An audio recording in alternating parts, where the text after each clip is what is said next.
Jonathan. And we're Creative for Learning.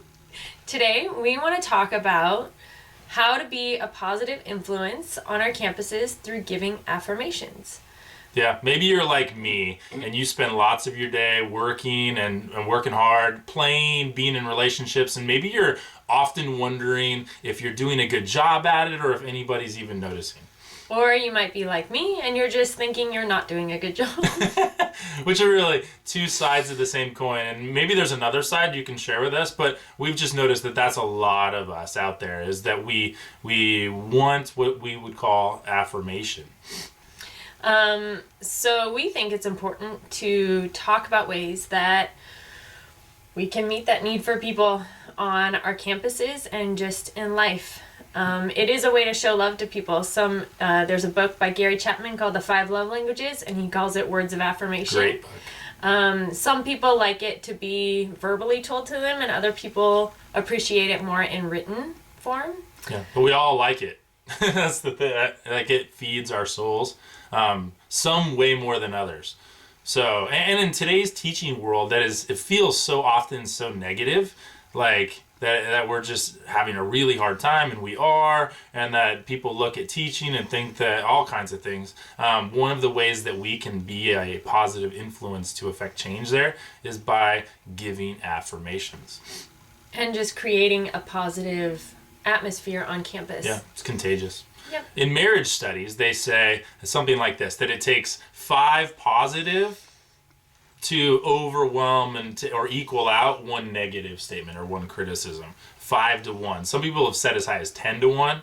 But even if we're shooting for 5 to 1, we're doing way better than usual, which I feel like is 5 criticisms for every 1 positive.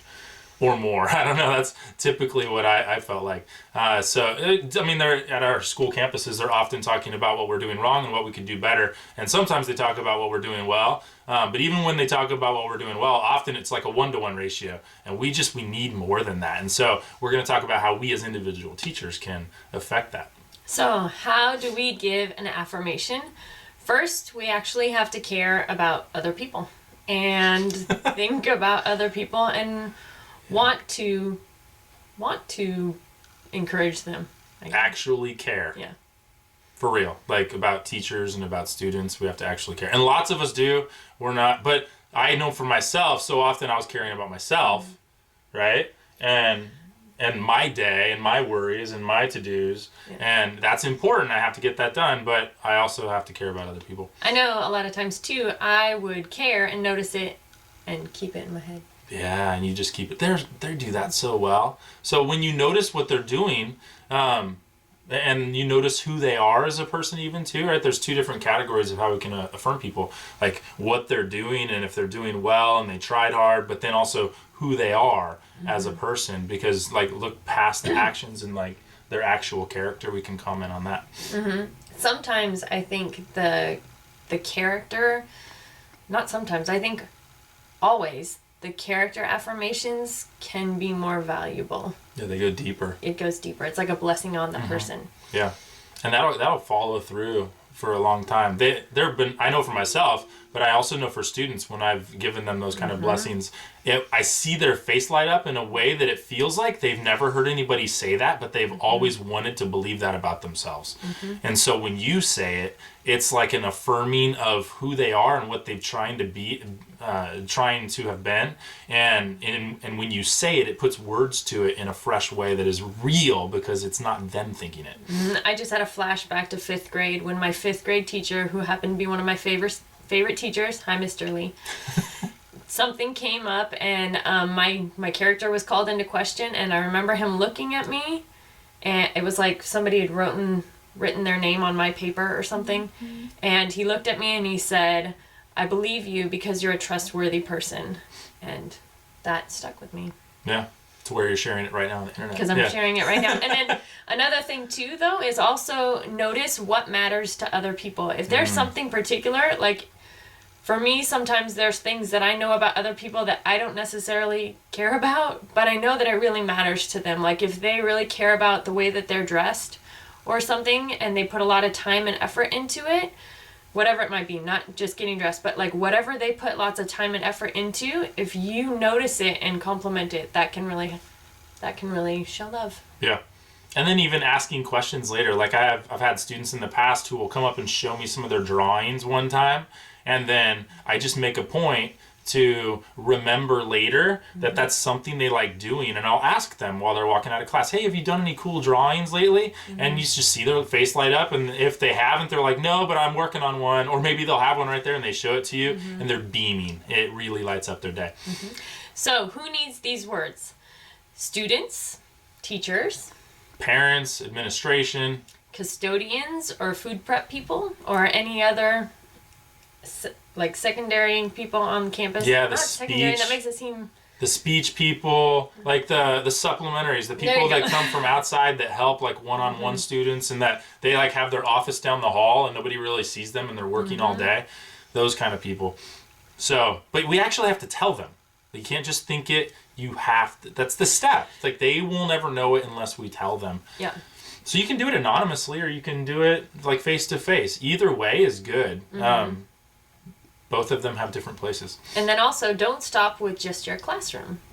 Yeah, it'll start getting fun. Like once you do this at your school, you'll start doing it at your family. You'll do it with fast food workers who are sweeping. If you've never told a person at Taco Bell or Chick-fil-A, notice what they're doing and tell them, man, you put a lot of care into sweeping under that table. They look at it and they're like, why are you noticing me? And yes, I did put a lot of care, and they feel really good. Or maybe airline attendants.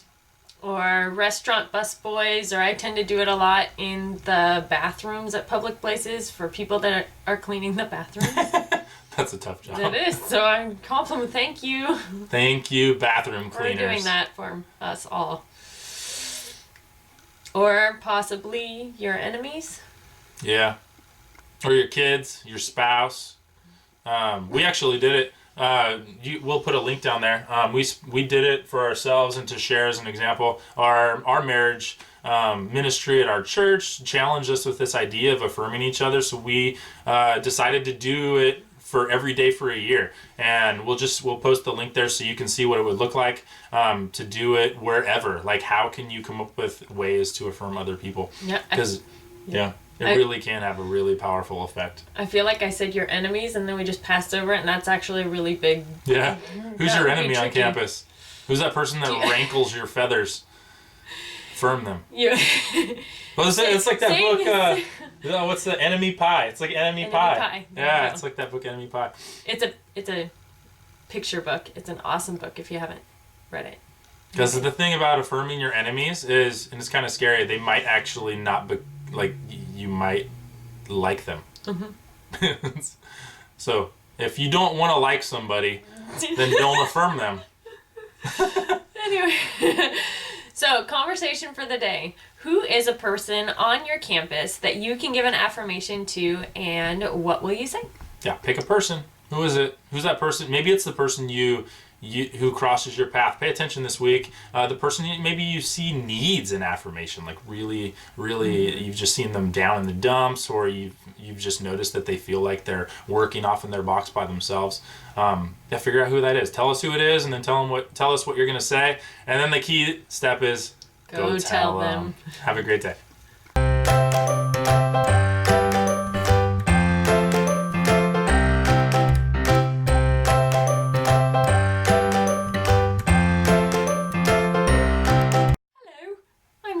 No. And I'm Jonathan. I don't know why I did that. Okay, let's try again. That's an outtake.